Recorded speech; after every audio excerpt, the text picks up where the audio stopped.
You want either a baby girl or a baby boy. Some couples may decide to do gender selection for family balancing. Others have a certain preference to a specific gender, maybe due to cultural reasons. So, if you want to know how to select the gender of your baby, then keep watching. In this video, I will be talking about the natural ways of selecting the baby's gender, the assisted ways of selecting the baby's gender, and the countries that allow for gender selection. All women carry the XX chromosome, while men carry the XY chromosome. So when a man and a woman have sex and the woman gets pregnant, the woman can either donate an X chromosome or an X chromosome to the embryo, whereas a man can donate an X chromosome or a Y chromosome to the embryo. So you notice that women only carry X chromosomes, but a man can donate an X chromosome or a Y chromosome. If a man donates an X chromosome, then we have an XX chromosome and we have our girl. But if a man donates a Y chromosome, we have an XY chromosome and there we have a boy. In some cultures, women receive a lot of backlash for having only girls. But what they do not know is that it is the man who determines the gender of the baby. So next time you hear somebody criticizing a woman for having only boys or only girls, remind them to take it up with the guy, because actually he's the one holding the genetic cards. In the 1960s, Dr. Landrum B. Shettles developed the Shettles method to assist couples increase their chances of conceiving a baby of their preferred gender. Dr. Landrum was prominent for his works in sperm biology, and actually he wrote a book, Your Baby's Sex, Now You Can Choose. Now, after studying the sperm, Dr. Landrum came up with the main differences between the sperm carrying the XY chromosome, let us call it the boy sperm, and the sperm carrying the XX chromosome, let us call it the girl sperm. In his research, Dr. Landrum pointed out that the boy sperm swam faster than the girl sperm. He also noted that the boy sperm was lighter while the girl sperm was heavier. He also noted that the boy sperm could survive in the woman's body for up to 3 days only, whereas the girl sperm could survive for up to 5 days. Now, the boy sperm survived better in alkaline environments such as the cervix and the uterus, whereas the girl sperm survived better in acidic environments such as the vagina. This brings us to our first method, the ovulation method. For this, you have to know your ovulation day and your fertile window. I have made a video explaining how you can calculate your ovulation day and your fertile window. Just make sure to check it out. After knowing your ovulation day and your fertile window, you can time intercourse within those days according to the sex you desire. The girl sperm can stay in the body for up to 5 days, remember? So, if the couple wants a girl, the best time to have sex is from the beginning of your fertile window to at least 3 days before ovulation, and then they should abstain 2 to 3 days before ovulation. The boy sperm can stay in the body for up to 3 days. So if you ovulate on day 14 and you have sex on day 9, the sperm will be in the body till day 11, because you just need to say 9 plus 3 to get 11, and hence will not meet the egg for fertilization.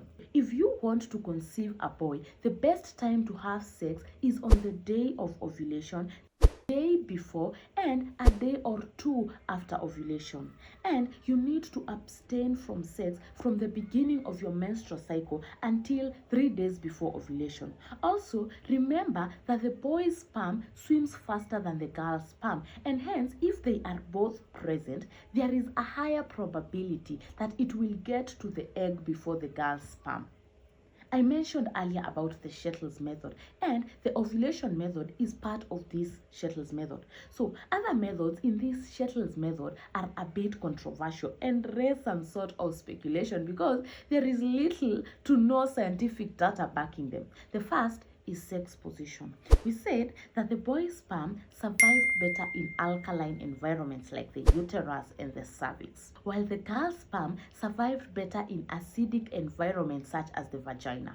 Couples are encouraged that the position that is best for producing a boy is one that involves deep vaginal penetration, such as the classic missionary and the doggy style. So the sperms are deposited closer to the cervix, where the environment is naturally alkaline, and they will be able to swim faster to the uterus and to the fallopian tube, where they will meet the egg. Another one in this Shettles method is orgasm. Landrum said that if you want a baby boy, the woman should orgasm. This is because when a woman orgasms, she produces alkaline secretions that are a favorable environment for the boy's sperm. Do you remember that? And that if you need a girl, you should not orgasm. As I said, there is little scientific evidence backing this, but I do not see any harm in trying a specific position anyway or having orgasms. Another method that we have is sperm sorting. Now, this is a technique that is used to separate the sperms containing the X chromosome from the sperms containing the Y chromosomes.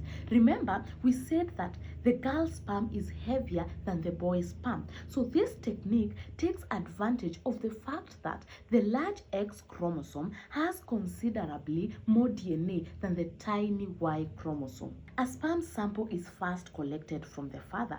Then the sperm cells are treated with a dye that attaches to the DNA and glows under laser light. The reasoning behind this is that the sperms with more DNA will glow more brightly than the sperms with fewer DNA. So they use this technique to sort the sperms. Now, the sorted sperms are now placed directly into the woman's uterus, something we call artificial insemination, or they can be used for in vitro fertilization, that is IVF. However, this method is not always 100% accurate. Actually, it gives an accuracy of 50-50.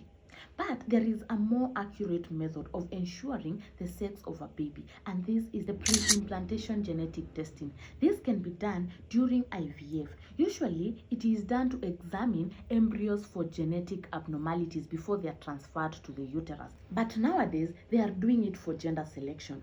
A woman undergoes ovarian stimulation with some hormones to produce multiple eggs. The retrieved eggs are now taken into an incubator where they are fertilized with sperms to create embryos. The embryos are then cultured in the lab for several days until they reach the blastocyst state, usually after 5 to 6 days. A few cells are now carefully removed from each blastocyst. Before you ask me, this does not harm the embryo. They are analyzed in the lab to tell which embryos will lead to baby girls and which embryos will lead to baby boys. So only the embryos of the desired sex are implanted into the mother's uterus. Now, this method is very successful with a success rate of 97 to 100%. But this IVF gender selection allows the parent to increase the chances of having children of a certain gender. However, it is very controversial because there are some ethical arguments associated with it. Currently, it is legal in many countries, including the United States, Australia, Spain, and Greece. However, countries like the UK, Canada, China, and India have some stricter regulations prohibiting that non-medical gender selection because of the ethical concerns and the consequences such as gender imbalances and gender biases. Oh, and before I forget, sometimes it is not so much about the gender. You just want a baby and to get pregnant naturally. You want to know the best time to have sex, how many times to have sex to conceive naturally, and the best sex positions to get pregnant naturally. Then watch this video.